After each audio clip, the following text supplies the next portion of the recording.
여러분 안녕하세요. 원피스 도서관 원도입니다. 오늘은 원피스 1007화 심층 분석 및 충격적인 내용들을 하나하나 파헤쳐보는 영상을 만들어 보았습니다. 끝까지 시청해주시면 감사하겠습니다. 먼저 원피스 1007화에서 놀라웠던 건 효고로와 주변 전사들의 강력한 힘과 의지였습니다. 아프와 그 주변 백수의 적단 일원들이 빙귀 상태에서 버티는 효고로와 협객들을 보면서 이렇게 표현을 하였습니다. 빙귀의 상태를 몸으로 견뎌내면서 힘만을 이용했다. 이게 무슨 말이냐. 원래 빙귀화가 진행이 되면 정신까지 지배되어 아군이건 적군이건 식별이 불가능하여 모두 공격하게 됩니다. 하지만 효고로와 주변의 전사들은 빙귀의 힘만을 이용하면서 정신력으로 버텨냈다는 겁니다. 그리고 더 감동이었던 건 효고로는 자신이 빙귀가 되어 아군을 공격하기 전에 죽이라고 명령을 하는데 정말 제가 효고로였어도 저렇게 판단할 수 있었을까 하는 의문을 가지게 했습니다. 그리고 퀸의 태도에 관해서 말을 하고 싶은데요. 주변 동료들조차 퀸에게 불만을 표출하는 단계까지 오게 되었습니다. 아무리 퀸이 상급자 대간판이라도 아군을 생각하지 않는 퀸의 모습에 화가 나는 건 어떻게 보면 당연한 것일지도 모릅니다. 심지어 이 말을 듣고 퀸은 오히려 그들에게 호통을 치며 공격까지 하는데 이건 뭐 막장 그 자체입니다. 과거 록스의 적단의 정신을 그대로 계승한 것 같네요. 하하하하. 백수의 적단 웨이터즈들은 스마일 열매를 받기 위해 달려왔지만 이미 물 건너갔다는 말을 듣고 이제서야 자신들은 여기 백수의 적단에서 쓸모없는 정말 말도 안 되는 고기방패뿐이 안 된다는 사실을 알게 되는데요. 정말 소름 끼치는 주종관계가 아닐 수 없습니다. 저는 개인적으로 퀸이 빨리 패배하는 모습을 너무 보고 싶네요. 그것도 마지막은 처절하게 자신이 무시했던 기프트즈급 병사들에게 공격당해서 목숨을 구걸하는 모습까지도 보고 싶을 정도입니다.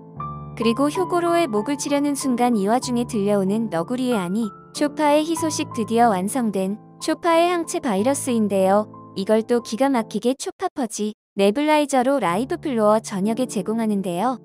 머리까지도 좋은 우리 너구리 너무 멋있습니다. 이 항체 대포 한 방으로 가져올 수 이득이 상당히 많습니다. 일단 현재 백수의 적단 기프터즈급의 전사들의 모든 민심을 다 가져올 수 있다고 해도 과언이 아닙니다. 그리고 이미 신우치급 역시 오타마가 컨트롤하고 있죠. 이제 라이브 플로어의 병사들은 밀짚모자 일행들의 편으로 합류했다고 해도 과언이 아닙니다.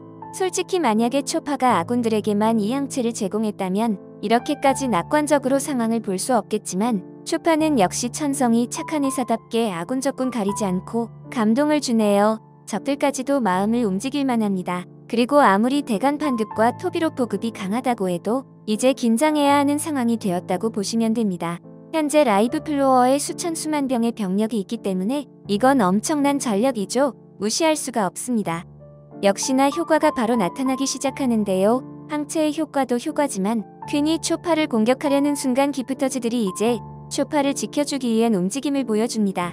진심 레알 감동이에요. 초파가 자신들의 목숨을 구해줬으니 이건 당연한 거라고 보입니다. 하지만 우리 초파 밀짚모자 해적단의 주요 멤버다운 퍼포먼스를 보여줍니다. 바로 변신해서 퀸의 싸다구를 날리는데 지려버렸습니다. 초파가 퀸을, 그리고 모모노스케는 야마토의 품속에서 변신을 하는데 진짜 모모노스케 너무 부럽습니다. 진심 다른 거 하나도 안 부러운데 가끔 너무 부러울 때가 있습니다. 제가 무슨 말을 하는지 아실 겁니다. 그리고 펑크아자드의 베가펑크가 비밀리에 제작했던 카이도의 혈통인자를 토대로 만들어낸 인공 악마의 열매가 보관되어 있었다는 내용이 풀립니다. 하지만 펑크아자드가 폭발했다고 하면서 열매의 행방에 대해서 흘리는데요. 하지만 CP0는 강한 여운을 남깁니다. 그 실패작 비운의 열매를 왠지 극비의 세계 정부에서 입수했을 것 같은 느낌이 강하게 드는 건 저만의 느낌이 아닐 겁니다. 그리고 상처를 입고 쓰러져 있던 아카자야구 남자들에 대한 이야기인데요. 누군가가 그들을 치료해 주었습니다. 키네모는 아직 자신들의 목숨을 다 쓰지 못했다는 말을 남기며 다시 카이도에게 가려고 합니다. 하지만 생각지도 못했던 의외의 인물이 등장하는데요. 이제는 다들 아실 건데요. 바로 코즈키오댕입니다. 이건 뭐 타입스 환물도 아니고 아니면 누군가 부활시킨 과거 나루토의 예토 전생의 개념인지는 모르겠지만 상당히 당황스러운 건 사실입니다. 하지만 오다 역시 욕먹을 걸 알기 때문에 나루토에서 나왔던 예토 전생 같은 비슷한 기술은 아닐 것이라고 생각합니다. 그럼 오뎅이 과거에 죽지 않았다는 건데 이건 있을 수가 없는 일입니다. 오뎅의 죽음이 의미하는 것들이 너무나도 많았고 그 죽음으로 인해서 와노군이 개국의 목표와 밀짚모자 일행들의 현재 전투의 목표까지도 큰 영향이 있기 때문입니다. 그런데 이런 것들을 다 뒤엎으면서 알고 보니 오뎅은 죽은 게 아니었습니다. 이래버리면 정말 상상할 수 없는 후폭풍과 스토리상 개연성이 무너진다고 봅니다.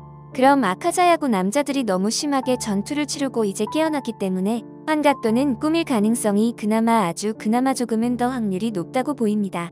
왜냐하면 시간 이동도 의미가 없는 게 이미 오뎅은 죽었다고 가정을 하고 우리가 생각해야 하기 때문입니다. 뭐 과학적으로 다중우주설이나 죽기 전에 오뎅이 시간여행으로 왔다는 둥 이런 식의 설정은 더 말이 안 됩니다. 그리고 과거 원피스 천사화에서 공개되었던 실루엣의 주인공과 오뎅의 외형적인 모습과 상당히 이질적인 차이도 있습니다. 진짜 오다는 어떤 생각으로 코즈키 오뎅을 1007화 마지막에서 보여줬을까요? 너무 궁금합니다. 여러분들의 생각은 어떠신가요? 해외 커뮤니티에서 나오고 있는데 네타 중 조금 눈여겨본 내용 중 하나가 있어서 소개시켜드리려고 합니다. 와노쿤이 최고의 전사 중 2명을 뽑아보라면 효고로와 코즈키 오덴을 뽑을 수 있습니다. 그들의 가장 큰 강함과 장점은 물론 피지컬적인 면도 상당하지만 더 강력한 건 바로 정신력입니다. 와노쿤이 전사들의 힘의 근원이라는 주제로 말씀을 드리고 싶습니다. 키네몬과 아카자야구 남자 그리고 효고로 코즈키 오덴은 이번에 키네몬은 아직 회복되지도 않은 몸을 가지고 다시 카이도에게 가려는 정신력은 정말 존경심까지도 자아낸다고 볼 수 있습니다.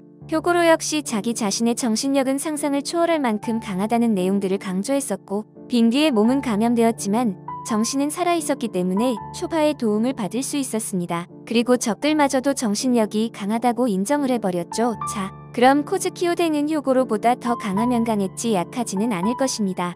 그럼 혹시 지인자 혹시 그때 뜨거운 기름물에서 아카자야구 남자들을 들고 정신력으로 버텨냈을 수도 있겠다는 네타도 있었습니다. 물론 저는 어떤 이유든 오뎅이 그때 죽지 않았다는 내용은 받아들이기가 너무 힘들긴 합니다. 근데 정말로 우리가 과거 오뎅이 짊어진 와노쿠니의 정신과 개국에 대한 의지타도 카이도를 외치던 시나리오를 생각하지 않는다면 만약 카이도가 오뎅이 쓰러졌을 때 죽음을 확인하지 않고 부하들에게 대충 시켰다면 오뎅이 치명상을 입어도 누군가의 도움을 받아서 극적으로 살아있었을 수도 있습니다만 외형적으로 오뎅은 변함이 없죠. 하지만 오뎅이 1007화에서 키네몬을 보고 바나나를 먹을 꼬마맨이라는 말을 했습니다.